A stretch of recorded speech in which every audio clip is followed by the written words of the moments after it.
It's time for Pot of the Dead.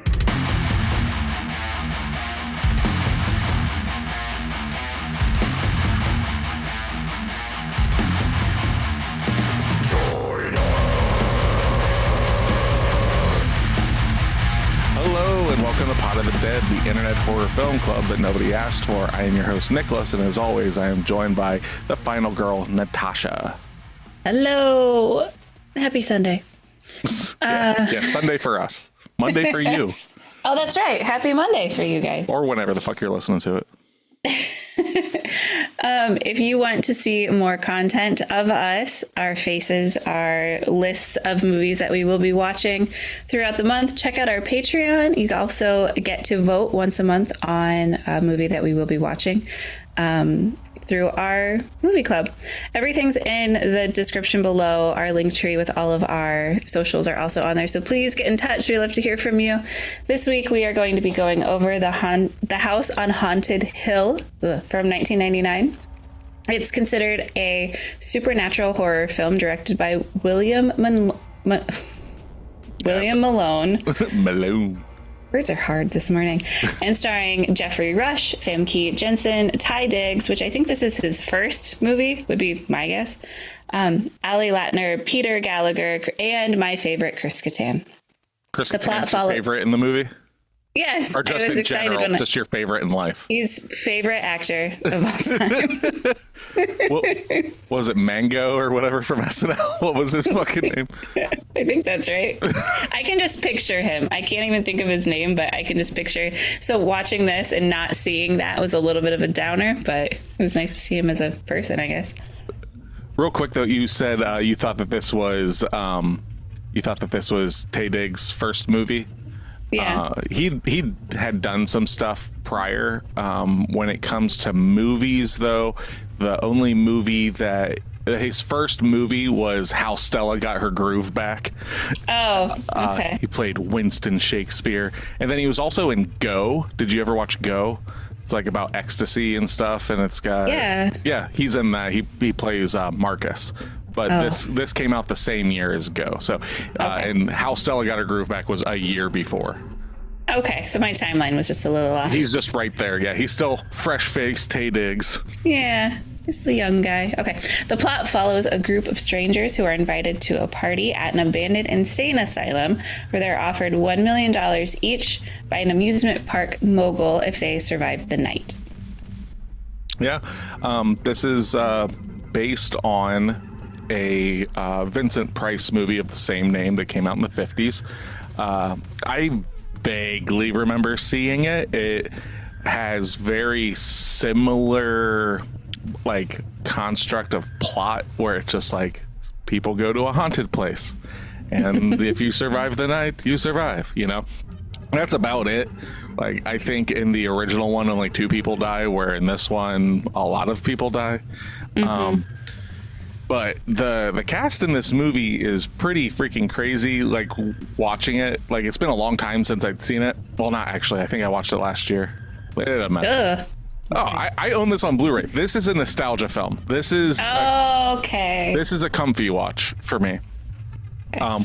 But yeah, Jeffrey Rush from Pirates of the Caribbean. You know.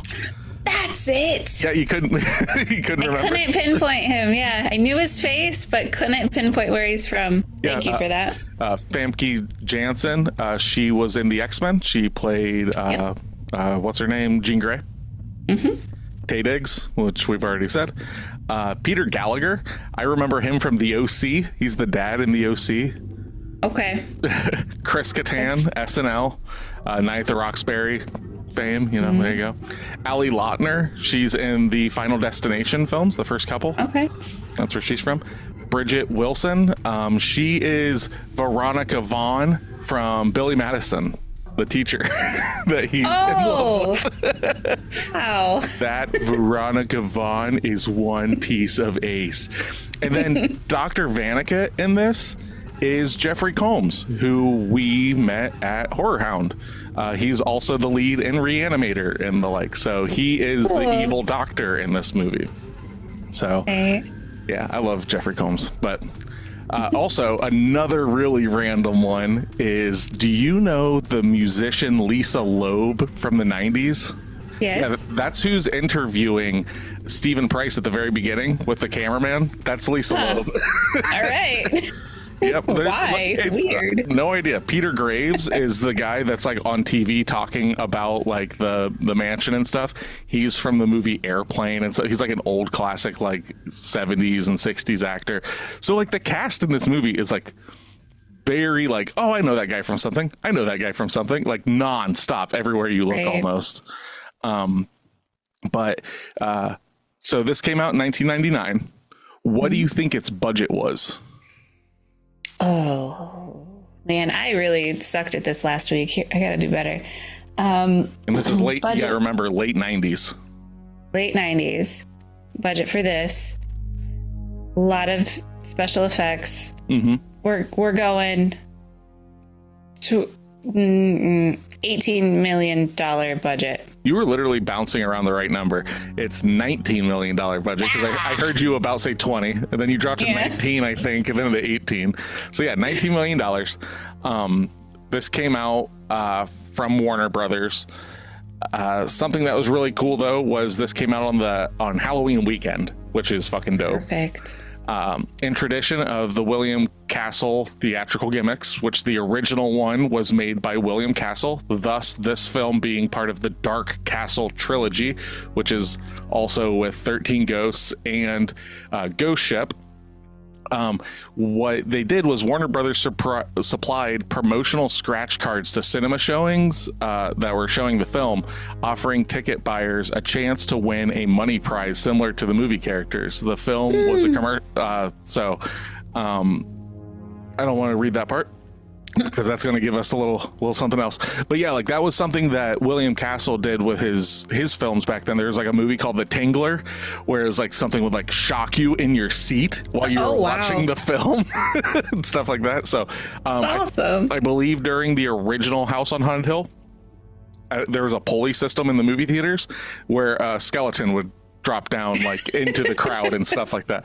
Like I love that kind of, like it is full on schlock, and then you've got Vincent Price in there being like yes all the time. It's just fucking great. I'm all about that kind of stuff.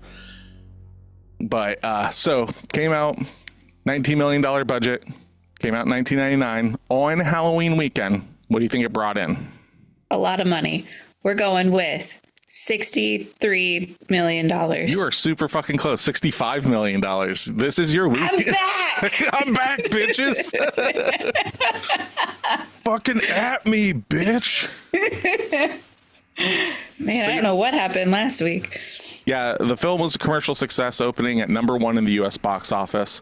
Wow. It received largely negative reviews from critics, with some deriding its use of special effects and gore, though it did receive some praise for its performances and horror elements. So it's so funny that like this movie got negative reviews for gore, right? And then just look at where we're at nowadays with films. Because you have to think this predates like the torture porn boom. Like this predates Saw, this predates House of a Thousand Corpses, Hostel, and the like. So they're like, oh, it's just... they just used a little bit too much gore. And I'm like, this is like a perfect amount of gore. Like I was actually surprised. I forgot that this was rated R, to be completely honest. I had this weird feeling that it was a PG-13 horror film, because it just has that feel that it would be a PG-13 horror film. And then as you're watching it, they're saying fuck like a lot. And I was like, oh shit, this is rated R. And then there's certain scenes I'm like, oh yeah, this is totally rated R.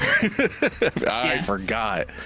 But to kind of give you a little bit of the temperature that was 1999 in horror, to give it a real comparison, right? Because you can compare it to things that you love, and that's not fair to certain movies, right? Because you got to compare it to what was out at the time. So House on Haunted Hill was the 6th highest grossing horror film for 1999. Going from 10 up, we have The Faculty. We have The Rage, Carrie 2. Stir of Echoes. Number 7, right behind House on Haunted Hill, was Lake Placid. Oh, that's the shark movie, right? Alligator. Okay. It's got Betty White in it. You don't remember Of course this? it does. She's the one that feeds the alligator, and like these people come to like take it, and she's like, I hope that alligator eats all of you. Like Betty And then White. it does. Betty White's just rooting for the alligator. Number 5 is Stigmata. Okay. Number 4 is the shark film maybe you were thinking of, Deep Blue Sea. Yes. The Haunting, which came out the same year as House on Haunted Hill, which are very similar films. It outdid House on Haunted Hill, but that's also because it's the only one in this list that is PG-13. So more people are going to be able to go see it. Number 2, I'm sorry, is Sleepy Hollow, which I did not realize is rated R as well. It's been a long fucking time since I've seen that. And then the number 1 film for 1999 in horror, do you know what it is? Game changer movie. Scream? No, Scream was like 95, 96. Saw? Nope. I don't know. The Blair Witch Project. Oh, okay. Game changer there. Yeah, huge game changer.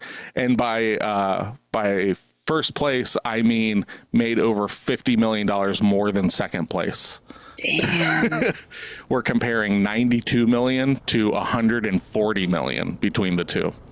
And that's a Paramount Pictures film, and then for Sleepy Hollow, and then the Blair Witch Project by Artisan just blew it out of the water. Changed the game for horror, which we'll cover eventually one day. Maybe on like a rainy day, so it kind of fits the feel. Not that movie's well, kind of, but it just has that feel. I just watched it this past summer again just to kind of refresh. But we're not talking about the Blair Witch Project. We're talking about House on Haunted Hill. Great. So, what is your history with this movie before we like really get into everything?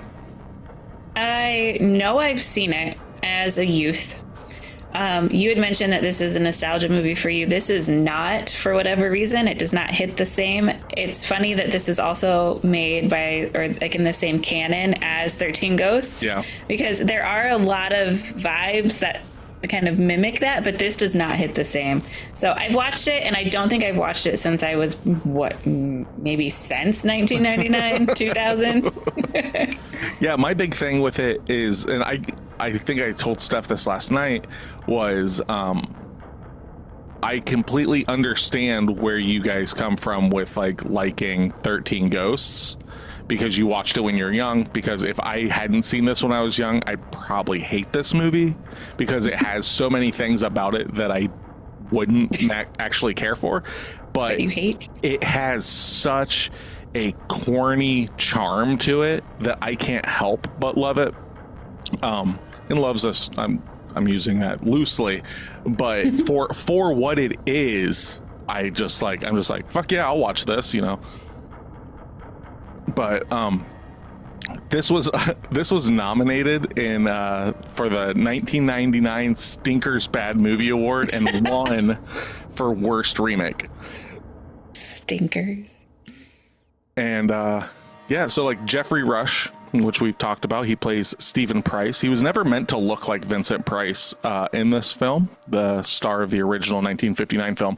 The original screenplay described Stephen Price as a regular-looking businessman. Rush didn't care for this, so he suggested that his character look like the film director John Waters.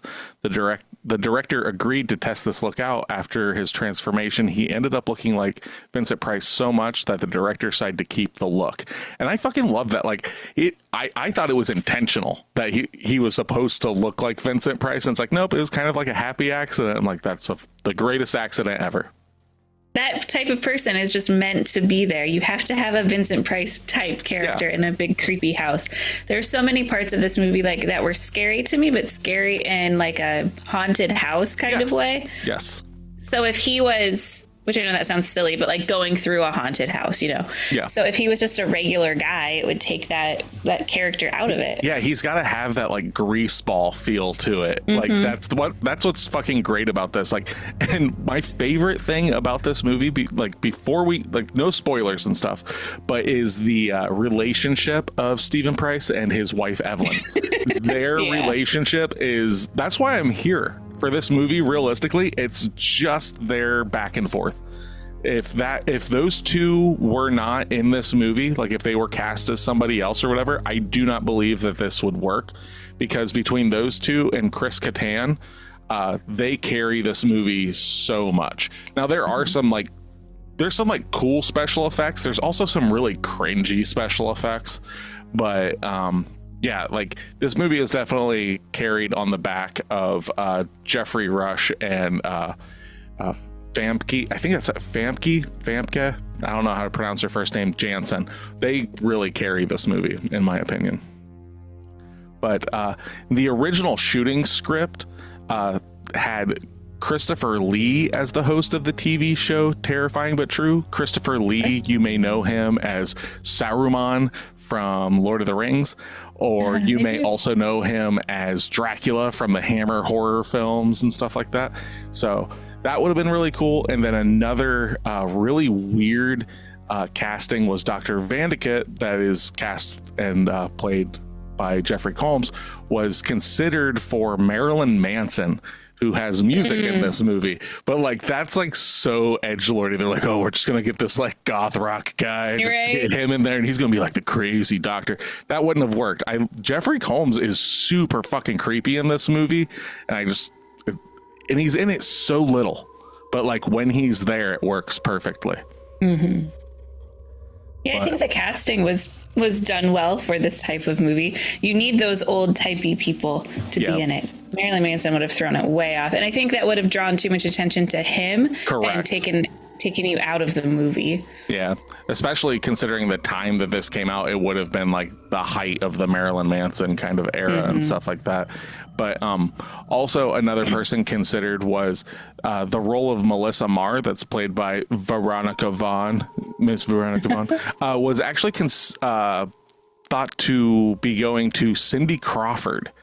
Which actually I can see that one, because she's supposed to be this like celebrity that like is no longer a celebrity kind of person. And it's like, that would have, I could have seen that one, because she's in it for such a short amount of time. It would have kind of been like Paris Hilton in House of Wax, in a way where it's just like, there's like this like beautiful person here, and it's like, oh, she's not long for this world. Then if it was Cindy Crawford, wouldn't that be kind of like Art Imitating Life in a way, where she was popular and then wasn't? She'd be kind of playing herself. And maybe we would get like a Pepsi fucking like product placement in it, because wasn't she like the Pepsi girl for fucking ever during the 90s? Maybe that's funny. Maybe someone could cut her mole off. I don't fucking know. But if this is your first time listening to us, hello and welcome. You have found us at a very weird time in our lives, watching House on Haunted Hill. What we do here is we are a movie club, so every week we give out homework at the end of the episode, so you can hopefully watch the movie and come listen to the episode the following week and get into the spoiler territory, which we are about to go into. In spoiler territory, we just kind of talk openly about the film, and that's it. Like, it's just a full-on open conversation. If you have any questions, comments, concerns, or maybe movies that you want to bring up to us that maybe we haven't seen, reach out to us at potofthedead666@gmail.com. Also, as Tasha said earlier in the episode, if you want to vote every month on our films and see the menu of films that are going to be for the month, there is our Patreon. For $5 a month, you get into that, and you get the videos of these that I post up as quickly as I have time. I am but one man doing audio and video editing and all that, and I have a family and a job and fucking 2 dogs. Settle down, Nick. Settle down. I got 2 dogs that just stare at me with their judging eyes, pointing in all weird directions, farting up the house. But no, yeah, so that's all I got. Whatever. Oh my god. But that's me just dumping on the listeners. But yeah, without any further ado, we're gonna start talking about House on Haunted Hill.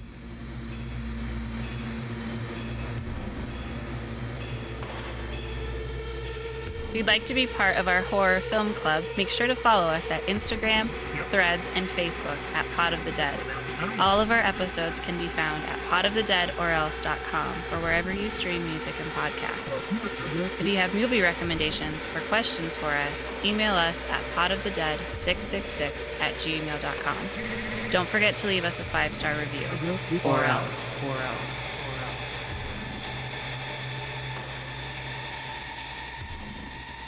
With that being said, Natasha, can you give me that 10 out of 10 review that we found online? Because this was, well, no, we didn't find this online. You said, "Hey Nick, I've got some things to say. You just need to carve me out a section that I can talk about." Right. I forgot that I said that to you, because that's not what I remember.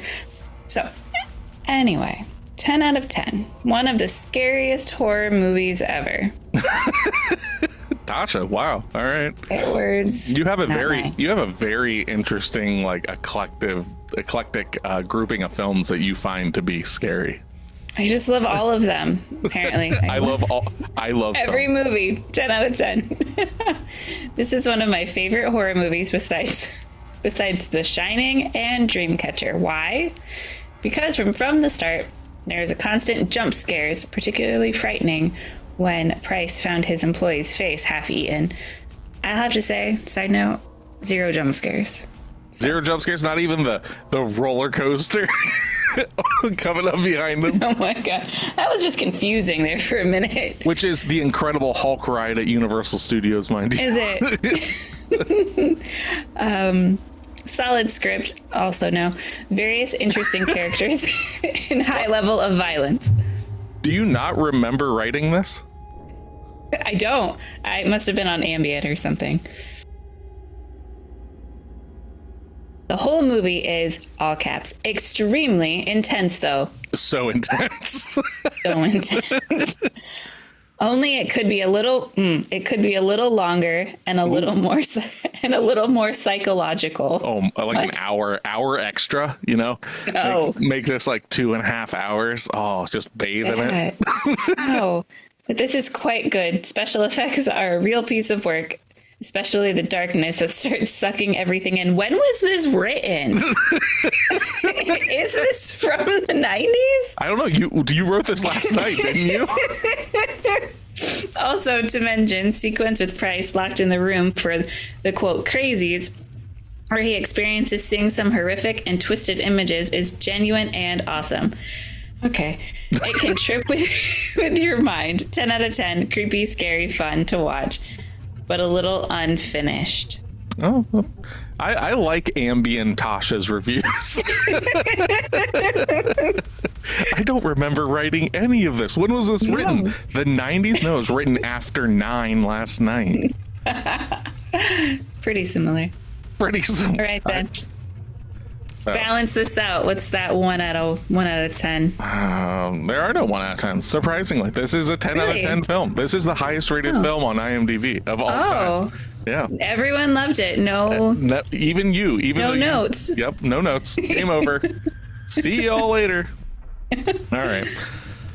1 out of 10.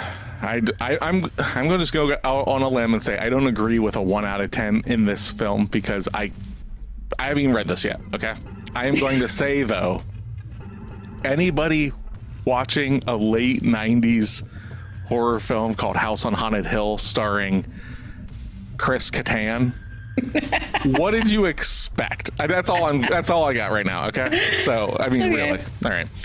There are no real thrills in this movie, and the missing storyline leaves you kind of empty and disappointed at the end of the movie. The plot is so weak, it is not worth calling a horror movie, and the fact that there are no boundaries makes it even more lousy. I don't know what they mean by the boundaries.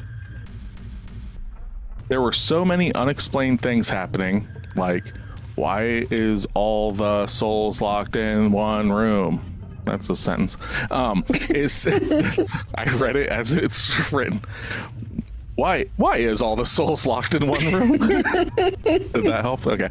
It seemed like an okay movie at first when they showed the black and white clips, but after that, it went downhill and hit the bottom hard. My overall rating of this movie is lower than Scream 1 and 2, and I Know What You Did Last Summer, and believe me, they rated really low.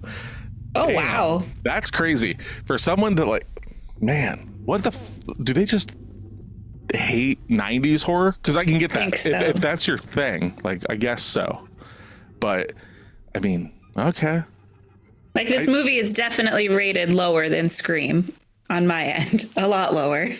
I don't know about that. No,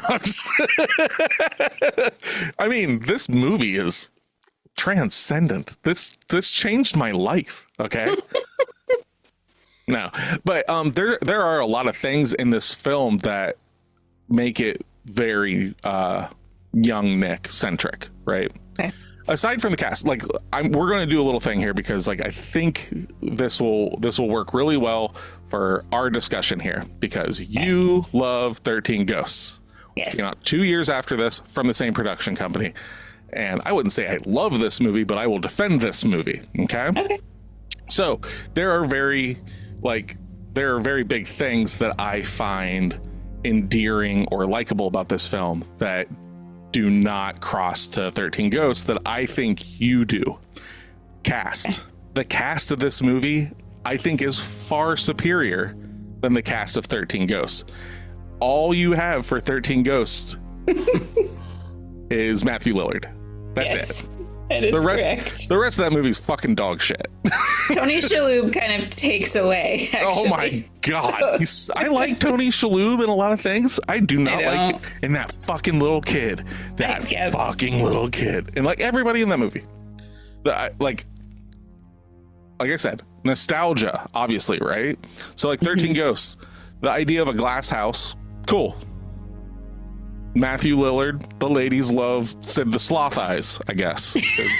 That's what he's got going on. It's kind of like that Benedict Cumberbatch where his eyes are just too far out, like uncomfortably far out. I don't get There's something about him. I don't know what it is. Yeah, you've watched Ice Age one too many times late at night, high on Ambien. Yeah, I will give it to you there. We do just have Matthew Lillard in that movie. It's not necessarily for the cast. No, I'm just using it as like my comparison because it's the closest comparison I can of why I give this one a pass and I don't that, because they do both have really shitty, like shaky head kind of bullshit and everything, which is of the time. Like basically everybody watched Jacob's Ladder in the early 90s, and then Marilyn Manson and Tool put out a bunch of videos, and then horror films in the late 90s and early 2000s thought shaky head is the creepiest thing in the world. But when done properly, in my book, in an insane asylum and everything, it gives me some Silent Hill vibes. Yes. So I said that last night watching it. Yeah, again, that's Nick Bait 101. So it's a lot of that kind of stuff. Yeah, the plot or whatever to this movie is basically non-existent. It is literally just survive the night. That's it. Yeah. And it's not that the script is written well or anything like that. It's not. Correct. But the shit that Jeffrey Rush, Chris Kattan, Famke Jensen, hell, Peter Gallagher are able to pull out of their ass for these characters to like convey what they should be is just so much better than it should be. Like, this movie should be a fucking flaming pile of garbage. It should be in all aspects. Yeah. And then, like, even if you go to, like, the special effects aspect, when they're talking about Schechter getting his face dug out, I love that. I don't know how it happened. I don't know why it happened. Right. Doesn't matter. But, like, the first time I saw that, because, like, you still see the lower teeth and then the rest of his head's carved out. Sure, why not? That's fucking great. And I was just confused by it, just like you said. Yeah. And I'm usually not one to want, like, reasons why, but that one just made absolutely no sense. Oh, that's bullshit. You like everything being over-explained. That's why you like Mike Flanagan.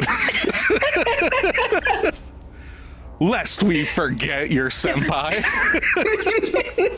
It's because I need some stuff. It's not over explanation at that point. It's just so I know what's going on. But this just made no sense. Now, would it have been different if you saw his face get caved in? Because we know that you've got an affectionate like disposition towards affinity for that. Yeah, for head caving in. So does that count? Does that count on there? Does it get a point for the caved in face? No, because it looks like someone just took a big chomp out of his face. Yeah, it's like a chomp or a massive like ice cream scooper. Yeah, exactly. Yeah, two scoops of face. I don't understand it. What? You okay over there? Oh man, I'm good. Okay. Still working off that Ambien. It must be. I don't even think you take Ambien, but now you do. You do now. The internet has heard. So it was the only thing that made that 10 out of 10 make sense. Correct. 100%. Something that I found interesting though about this was the big special effects thing at the end does look kind of like shit. The darkness. Kind of like shit. It looks a lot like shit. All of it. But it's neat how they made it. So I don't know if you're familiar with how they did this.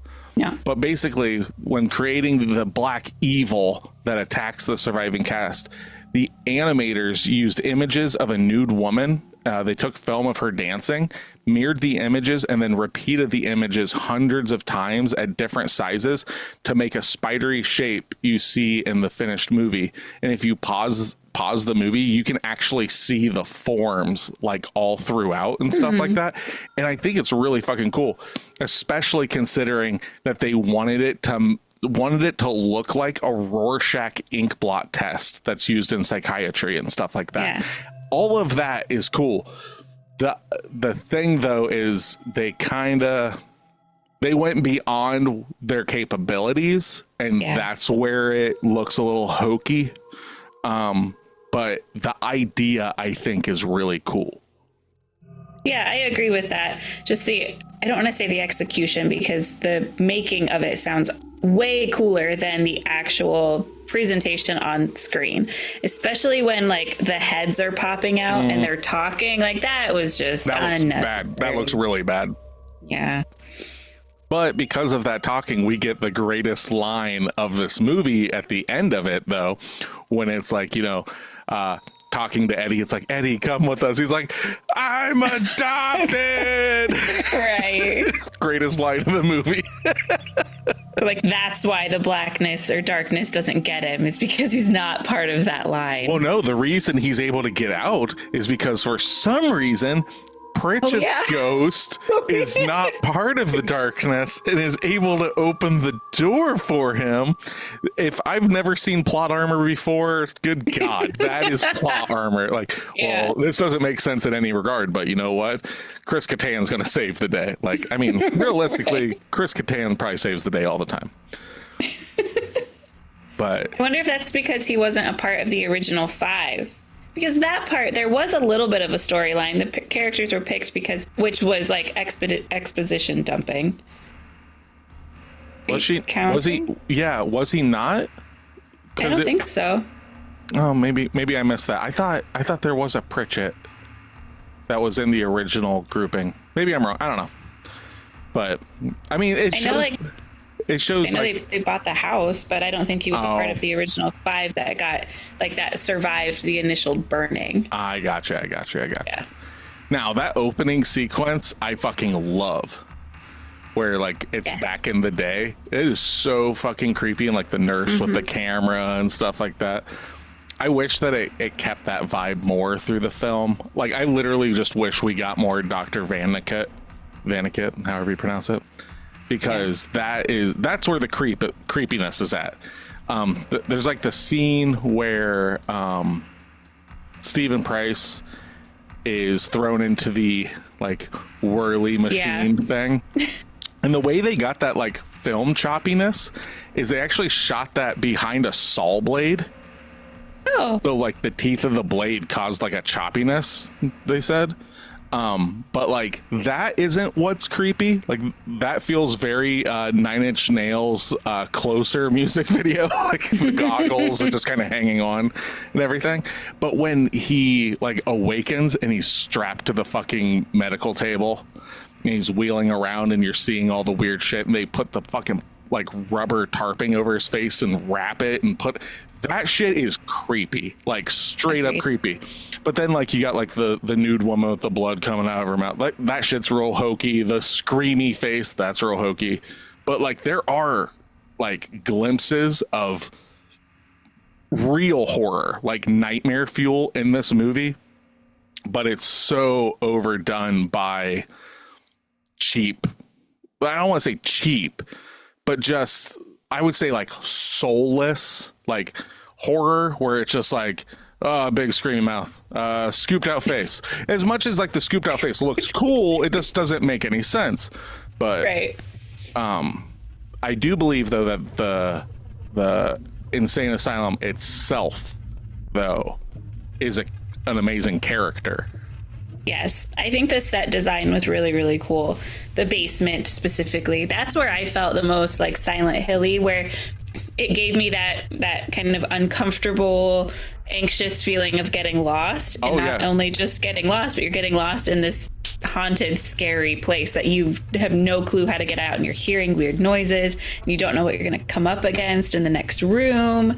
That stuff felt like I was walking through like a Halloween fun house, and it stuck with me until things got hokey and weird, with like a big vat of blood. I like that scene. Like that's probably like in my books the only scene in this movie that is like actually well done horror, personally, because it's like not that it's done expertly, right, but like you're following around Eddie and you're like, oh well, maybe he's possessed or something blah blah blah, and he drops in and she's grabbing, and then he comes in the room and it's that realization of what the fuck am I grabbing then. I really like that. And then actually there's two. I like that, and then the other one, I think this is actually the one that is expertly done, is when Melissa Marr, the TV show person with her massive fucking camera, is walking around looking for a scoop, and she can see the ghost through her camera, but not in real life. And then she brings them back up and they look at her. Beautiful. Fucking, that is so good. And it's very reminiscent of the Fatal Frame games that came out in the late 90s, early 2000s from Namco. They're like horror games where you have a camera and you can only see the ghost through the camera. Oh, cool.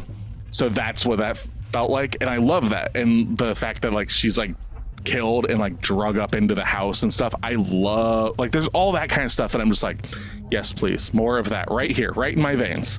But I wanted more of the camera stuff. I didn't care for the being drug up into the house, because once again, it goes back to, how is it happening? Is it the ghosts? Is it the darkness? What is it about the house? Where are they going? Yes, that's your answer. Yes, it's 1999. Yeah. It has Chris Kattan in it. Accept it for what it is. And like I said, this usually isn't me. No, I get it. Like, it's just like, this is me just defending, like, possibly, I can't think of a film that we've covered that is so outwardly garbage. I'm like, no. Hear me out. Matter. The camera. That's really cool. But Stephen Rush, you know, like, or not Stephen Rush, Jeffrey Rush, you know, he's like, he's got a mustache. Yeah, like, you've heard of ghost stories. Well, now you're in one, but that's from Pirates of the Caribbean. But it's kind of this, you know, like, it's the same thing. It's my peanut butter and my chocolate. But yeah. So usually I'm the one that's trying to defend like any Mike Flanagan movie.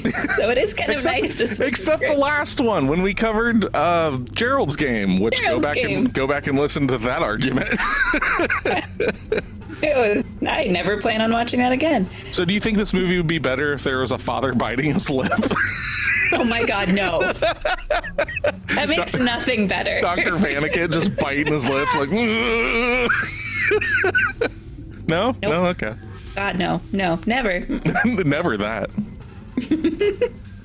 So I didn't want to read this in the top because I didn't want to give away anything really, but the New York Times, Lawrence Van Gelder, called this film a sorry reincarnation of the original, adding, "This film wastes the talent of actors like Jeffrey Rush and Peter Gallagher in hollow roles and relies heavily on its sets and special effects to do the work that should have been accomplished by its director and writer."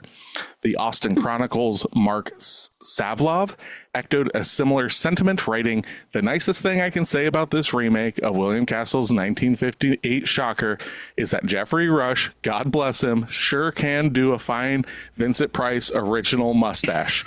Even better than John Waters, which is no mean feat." Wow. So people hated this movie. Yeah. I love that his only good thing was that he had The a nice mustache. I hope to make a movie that the only nice thing is said is about a mustache. I did like some of the twists. I thought they were a little unnecessary, but like when Evelyn like isn't actually dead, yeah. I didn't think that kind of just muddied the waters a little bit, but it was kind of nice. And then she ends up stabbing the OC dad. So that was Peter Gallagher. With the most over the top like death face ever. Yeah. Great. Like this is one of those films that if you didn't see it like young, I don't think I can't imagine. It's one of those weird movies. It's very 13 Ghosts, right? Was 13 Ghosts rated R? Do you remember? I don't think so. I have a feeling it is, but it's one of those. Well, I can compare it to like The Craft, right? The Craft was rated R, but it was very PG-13. So like the people that should have been seeing it weren't allowed to see it. Was 13 Ghosts R? Yeah. Okay, so that's another one, right? Where it's like it's obviously made for a younger audience. It goes a little harder, obviously, but this isn't made for adults. I feel like looking for like a real like, ooh, I'm looking for a nice like thinky horror film or something that goes real hard in the paint or something like that. So it kind of finds this weird ground where, you know, like for what it is, I think it did the best it could.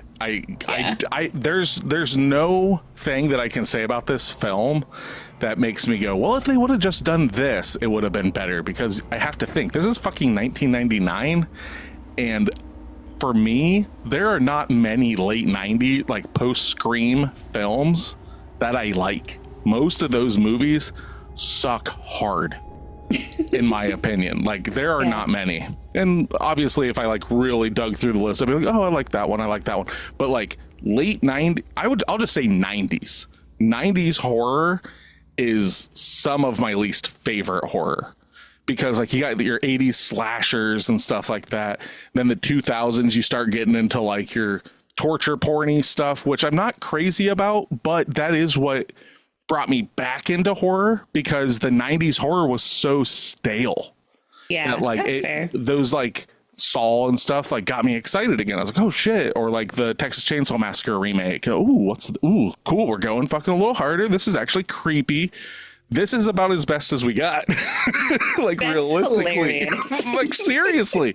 Like, okay, like I said earlier. But you just said the Blair Witch Project. Correct. That's like I'm saying though, like there are some. Okay. Like fucking The Faculty. No, I'm not a fan of that movie. Right? Like I know a lot of people are and everything, but to me, that's just you take Scream and The Thing and you smash it together, and that's The Faculty. Stigmata, meh. Deep Blue Sea, I got eaten by a shark. Like all of those movies were garbage. Exactly. Like, go in the water, something's going to attack you. Like you're stranded in the water. Those are dumb. Yeah. So, and like also just kind of looking at the films that came out this year. Number 2 should have been on the horror list. I'm not sure why it wasn't. Oh, I know why. Because if it's a good horror film in the 90s, it had to be called a thriller. That's right. I forgot. So like the movies that came out in 1999 in general, Top 10, you got like The Blair Witch Project, Runaway Bride, The Mummy, Big Daddy, the Disney Tarzan animated film, The Matrix, Toy Story 2, Austin Powers, The Spy Who Shagged Me. The horror film, The Sixth Sense, came out in 99. They don't count it as a horror film because it's good. Because in the 90s, those had to be called thrillers. That's interesting. Because tell me how The Sixth Sense is not a horror film. I think it teeters because it's kind of is the Ring a horror film? Yes. How is it any different? They're ghost stories. Aliens. The Sixth Sense is not aliens. The Sixth Sense is Bruce Willis as a ghost. Oh, that's right. It's because if you haven't watched The Sixth Sense, I just ruined it for you. Sorry. That's right. Maybe it's because it's slow. There's not a lot of death. The Ring's slow. There's not a lot of death in The Ring. Like it's that whole idea where it's like, well, it's just because it was really popular. Like Silence of the Lambs is a horror film. We're not going to call it a horror film. That's a thriller. Really? Yeah, and it won Film of the Year, I believe, the year it came out. We're not going to call it horror though, because horror is a bad word. What about Misery? Is that considered a horror movie? Oh, Misery is a horror film. Now, whether the like Natural Consensus calls it a horror film, it's a horror film. Yeah, okay. So that one. Is it the difference between like a psychological thriller and a horror movie? Because what you're saying, a lot of these seem like they could be considered psychological thrillers, which are like twisty, turny, and scary. Yeah, but like I think the end all be all is like, I think a psychological thriller, we'll use Misery as our comparison, right? I don't think that we would see the ankle scene in a thriller. You see that in Misery, like, right? So do you see that in The Sixth Sense then? Do you have scenes like that in The Sixth Sense? You see, do you not remember The Sixth Sense? No. Oh my God. Clearly, I thought it was an M. Night Shyamalan movie. It is an M. Night Shyamalan movie. You're getting it confused with Signs. Thank you. Oh my God. I should not be on this podcast. So, yes, it is an M. Night Shyamalan film, but it's the I See Dead People. Yes, I know. Like Bruce Willis, once you said Bruce Willis is dead, it clicked. But I was just picturing Signs with like the alien walking across the street. The little girl that her mom was poisoning her and she dies and she's like, her ghost is like all puking up the stuff and all that stuff. Like, yeah, it's now, am I saying it's like the most shocking horror film ever made? Absolutely fucking not. But it is a horror film. Like, I can't think of a ghost film in general that I wouldn't consider a horror film. Casper. That's horrifying. Oh, I love Casper. I had to watch that movie. That was the horror film, realistically. But no, like, if push comes to shove, if it's thriller or horror and it deals with ghosts, I'm just going to probably call it a horror film. Unless, I can't think of one. I feel like I lean towards thrillers. Because you like thrillers. Yeah. So if it is a horror film, for you to justify liking it, you're like, no, it's a thriller. Because I don't like horror films. I like thrillers. Oh my God. I was just trying to look up like definitions and they're kind of shoddy. It doesn't. Oh, really it's genre. That's just how genres are. Like, by no means is my opinion correct, no matter how much I act like it is. But I mean, when you start getting into like thriller and suspense and horror, it's like those all kind of like fall under a very similar umbrella. And it's about what lines you're willing to cross. So that's where it's kind of, with me, it's like, obviously we're on a complete side tangent about The Sixth Sense, a film that Natasha does not remember at all. I don't. But, and it's got, what's her fucking name from Hereditary? She's in it. Oh, really? Yeah. What's her name? Yeah. Doing a good job. We're doing so great. Come on. Yep. But yeah, she's in it. She plays the mom in that. Well, is Hereditary a horror film? Yes. Why? And what I think... Because of Head? Because of Toni Collette. Not because of Toni Collette, but because there's so much blood. there's so many, like when I think of a thriller, I think more of like Inception or that's a thrill. That's not even close to being considered a horror film though. For some reason that was the first one that popped into my head. That is the weirdest one to bring up. It's one of my favorites. Shutter Island is another one that's just popping into my head. A lot of Leonardo. Apparently, I'm thinking of Leonardo DiCaprio a lot. But yeah, there's less gore, more thinking. Thinking's not the right word. More like it messes with your mind. You think it's more mentally intense than visually intense? Yes. Yeah, it makes you feel more than see more than get grossed out by it. Even with that, like using that as your descriptor, that still for me makes Misery a horror film. It makes The Sixth Sense a horror film. Like that's like if it's visual over mental, I get that, and it still checks those boxes for me. Like for Misery, it just goes right to the ankle scene. Like, but there's so much more in that movie. No, I know, but that's the scene that everybody thinks of. And like a horror film doesn't need to have nonstop stuff happening, right? Right, not nonstop, but it has to be there. So yeah, I don't know if I'm staying on the same track or swapping it, but I agree that Misery is a horror movie. Yeah, I honestly don't know if there's an argument. Like if other people are like, it's not horror, you know. Like I think if it has Stephen King's name attached to it, you just instantly call it horror. Are you about to tell me you didn't know that Misery is a Stephen King book? No, I knew that. You're looking at me like, what are you talking about? Where are you making this No. Because on a previous episode, I can't remember which episode it was, but we talked it was the last one with Gerald's Game. Okay. We kind of ranked our favorites, and Misery was one of my favorite Stephen King adaptations. Yeah, because like Gerald's Game would be a prime example of like, like if nothing was shown and stuff, I could see that being a thriller, but it's not. You see stuff, and it's a horror film. So okay. Anyway, House on Haunted Hill. That's the shit that it's compared to, or not compared to. That's what was coming out, right? So you got two big ones that came out that same year, The Sixth Sense and The Blair Witch Project. And then I would, realistically, my taste, because I do like me some fucking garbage, this is my favorite of the three. Really? It's because of how campy it is. Okay. Like this is just goofy, fucking bad. This is McDonald's. You know it's not good, but you love it. I mean, I don't like McDonald's, but sure. No, actually, I like the McGriddle. I like the McGriddle sandwich. I don't eat their like burgers and shit like that. That's just yoga mats. But then this isn't a very good comparison. Oh no, this is the McDonald's breakfast of movies. There we go. It's so bad for you. It's not good, like really in any way. It smells good, you know. There's nostalgia there. 1999. I think I was, let me think here, 8th grade. I was listening to Korn, Slipknot. I probably had spiky hair, some Jinko jeans. Oh man, I was making all the bad decisions. It was a good time. I was 10. I had alternative press pictures posted all over. Oh no, yeah. Yeah, you would have been 10. Jesus Christ. 99.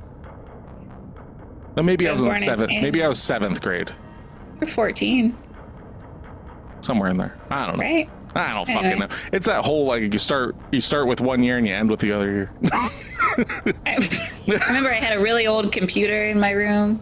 But at that time it wasn't old, but now thinking back it was. It's weird to me. This is so weird. It's weird to me to think that in 1999 you were 10. You just seem like you would have been older. Because I was older. I'm always like almost 4 years younger than you, Nick. See, and that's the thing. I always think that you're 3 because at certain parts of the year, you know, you are. But yeah, I always forget that I'm 4 years older than you. Time's weird. So that makes you like what? Like 34? 35? 35. 35? Yeah. You'll be 39. I'll be 39. one more year and I get to call it quits from this mortal coil. Just stopping at straight 40, done. Yep. Nothing else to live for. I'm going to do a super sweet kickflip off a bridge. Just call it a day. All right. Yeah. Listen to, I don't know. Circa midsummer. Yeah. Fucking, I don't know. I'm just going to go out like 1999 Nick. So it'll just be like Fall of the Leader Corn, Jinko jeans, and a kickflip right off a bridge. And your spiky hair that makes a perfect heart with with what's going on your bang. That was high school. That was your senior picture. We have them around here somewhere. Super cringe. I didn't want those pictures, but they happened. There's a lot of things from my childhood I didn't want, but happened, like my birth. You didn't want it. Well, no. I wasn't going to come out. I was an emergency cesarean section. Ha! Take that. Anyway. Now everyone knows. You're welcome, Mom. Yeah. Do you have what are your highlights of this movie? Because I know your lowlights are 99% of this movie. What are your highlights?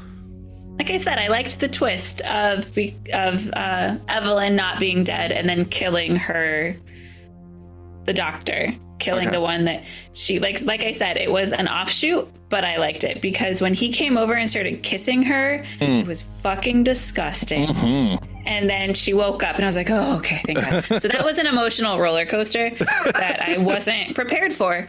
And then, I liked that she stabbed him and then he died. It didn't make sense, but it was a nice little twisty twist. Well, because they needed a body. They needed a body to fucking put with Stephen Price to make it look like he's killed somebody. So then somebody will shoot Stephen Price. But if it's an over-convoluted like plan, but I'm going to pretend I'm dead. Then I'm going to come back. Then we're going to get the dead body, and then we're going to make it look like Stephen Price killed that person, and then someone will kill that person, and then I'll be rich. That's the plan. So it had nothing to do with. So she essentially like recruited him to be a pawn, not necessarily for them to live happily ever after. And it wasn't because to me, it seemed like there was a component of like I got to kill this guy, my husband, so I can get the money and live with with you. That's the initial plan, but it just got to the point where it's like, fuck, we need another body, and you're right here. So at the end of the day, I'll just kill you because I'm going to get that money one way or another.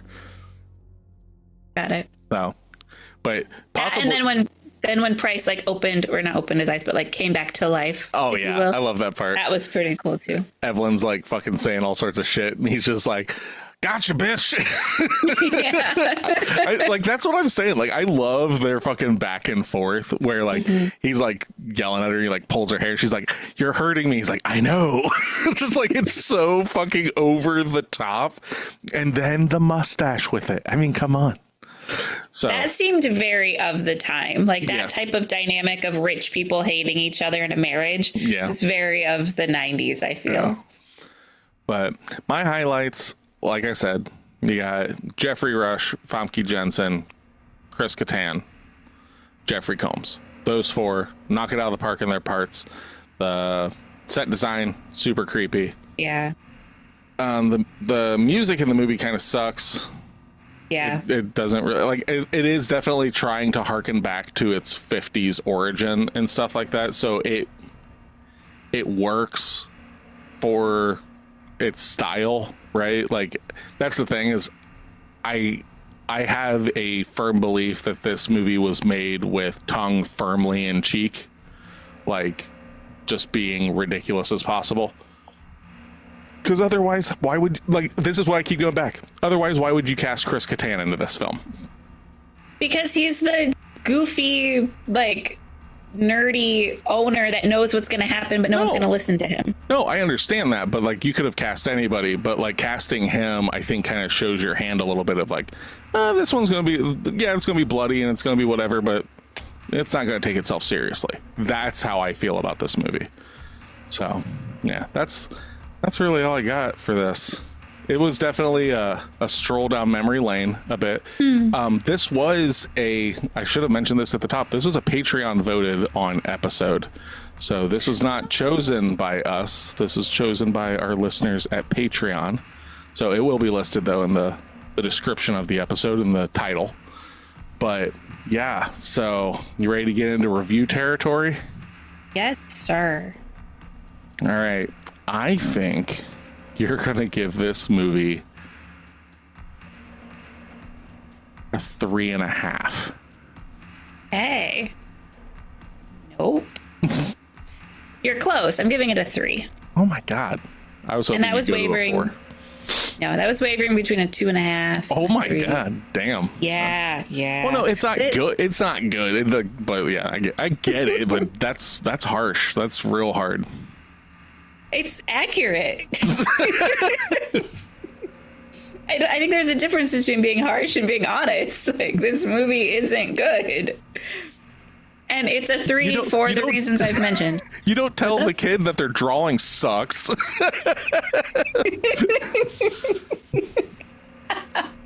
This doesn't have the nostalgia. This doesn't have the connection like I do with my son. When his drawing sucks, I don't tell him because I love him. I don't love this movie, and I have nothing to make sure it feels comforted and okay. This film can go play in traffic. And I won't care. So Chris Kattan, a couple little twisty twists, the set design. That's where the points come from. Okay. What do you think I'm giving it? I think you're giving this a 6.5. I'm going to give it a 6. Close. I am giving it a 6. Specifically nostalgia glasses. I can throw this on. Like, this is my 13 Ghosts. I think previously you'd said that about some other film. Like, oh, this is your 13 Ghosts. This is my 13 Ghosts. Like, there's no, like, it's even made by the same production company. It's Dark Castle, right? Now, have you ever seen Ghost Ship? Mm-mm. See, neither have I. So that's a film that we should watch, because that'll be the last Dark Castle film that neither of us have watched, and we will both shit on that movie. I can guarantee it, because that's our problems with these films is we saw it when we were young, love it. See it as an adult, fuck this movie. That will be Ghost Ship. I can see it right now. How great would it be if we were both like, ooh, this is cinematic genius. This might be the greatest film of all time. But yeah, I give it a 6 for all the things that I said. Like, I do like the cast. I think everyone does a good enough job at the very least. Like, they're like Bridget Wilson and Ali Lauder are the two that are just kind of like about. Everybody else I think does their job really well. Even like Lisa Loeb as the Channel 3 reporter, like, she does good. Like, it works. It is just hot garbage, but it's my heart garbage. Okay. I'm allowed to call it hot garbage. I love it. Like, yeah, I literally own like the Shout Factory collector's edition Blu-ray of this movie. Wow. Because like last year I like just had this nostalgia like feel, and I was like, I haven't watched that movie in forever, and I really want to see it. Like, because I hadn't, up to that point, I probably hadn't seen it in 10, 15 years. Got it, watched it, and I was just like, yeah, this movie sucks, but I love this movie. So you will watch it again? Oh, absolutely. But I don't know if, like, I'd probably show Wes this and everything. He'd probably dig it, just because it is weird and creepy enough, and whatever. He'd probably dig it. Like, would you show Wyatt this? No. Really? It's too much? Not yet. Yeah, he's 9. So what? I was 9 and I saw fucking all sorts of horrible things, and look at how well I turned out, okay? Likewise, those are things I'm now talking to my therapist about. Oh, therapy schmerapy. No, like especially like the beginning scene, I wanted the... Oh, yeah, I do kind of forget about that. The old, like the old insane asylum components of it, I think, are too much. The shaky head, I think, could be, like you said, nightmare fuel for some. I just no. Are you not going to show them any? Are you not going to show them any Tool music videos either? Not anytime soon. Oh, no, God. Because those what kind of scared house is me. this? I remember the one with like the claymation people like bending backwards and. Yep. all of that stuff. I still remember that being very scary when I was a kid. Yeah. And it was probably around his age, if not younger. Very effective. But yeah, it does what it's supposed to do. Goddamn right.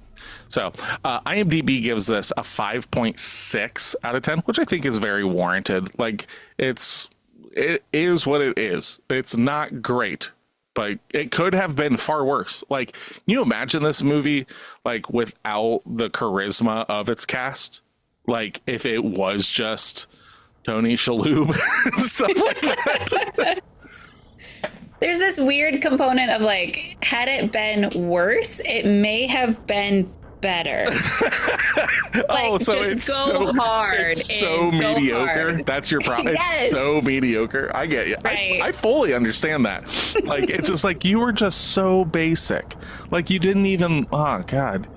Like, okay, I get that. I 100% get that, because there are movies that I've seen that I'm just like, this is beyond forgettable, and I think that that's your kind of reaction to this, is it's forgettable. Exactly. Yeah. I get you. If it was like Buffy, how bad that was. Oh my God. It would be more memorable because it was so bad. Well, that's like remembering getting fucking assaulted. Like, it's not a good thing to remember that. Hey, you're the one that made us watch it, so. I didn't make us watch Buffy.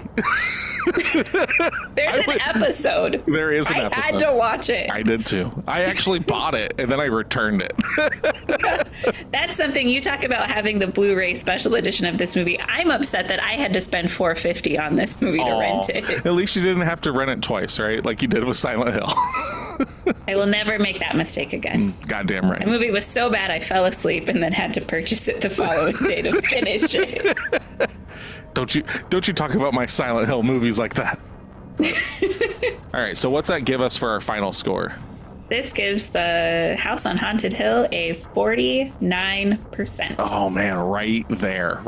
Straight up the poster child of mediocrity. It's almost right in the middle, right? Like, yeah. I agree. This is the movie that you will more than likely not like, but if you grew up with it, you're gonna probably like it. Like, that's like 49 is like perfect for that. Like, if you saw this as a kid, I guarantee, like, and we're a horror fan, it probably has a nice spot in your heart. If that did not exist for you, there is no way that you'll probably like this movie. Like, I think that's it. This movie lives and dies on nostalgia, which I can't think of another movie that I give that much. This and Silent Hill, those are the two that like I give a pass purely off of nostalgia and stuff like that, and they both have shaky heads, so got that going for us. Look at that. All right, ready for homework? Yes, please. I'm so ready for homework this week because next week is my birthday episode. Oh, so it'll be the first episode for December, and December is my birth month. So we will be covering a personal favorite of mine. We will be covering Psycho Goreman. Woo! Which is a horror, using that lightly, comedy. Yeah. You can watch this. I know it's on Shudder and everything. It's probably on AMC's streaming. You might be able to. Where else? I think it's just Shudder. It is fucking great. It is so good. AMC Plus, Apple TV, AMC, Amazon channel. Yeah, AMC and Shudder. Yep. So the big thing with this movie, I'm gonna let you in on this. I'm gonna let you in on this before you watch it, because I don't think you've ever seen this. Have you, Natasha? Yeah, I watched it with you. Oh, you have seen it. Okay, so I'm gonna let the listeners know a little bit about this movie. It's meant to be low budget. Think Power Rangers when you watch this movie. And you will have a good time. That's all I have to say about this. It's so funny that we're doing this back to back with House on Haunted Hill, because not to compare them, but it's the same idea where it's just like, it's schlocky. It's meant to be ridiculous. Like, that's the whole idea behind it. So I felt this was probably the only way that we would get to watch Psycho Goreman for the podcast would be to use my birthday wish. And that's what we're going to do, bitches. We're going to be watching Psycho Goreman for next week. For Pod of the Dead, I am Nicholas. I'm Natasha. Come back and listen to us, or else.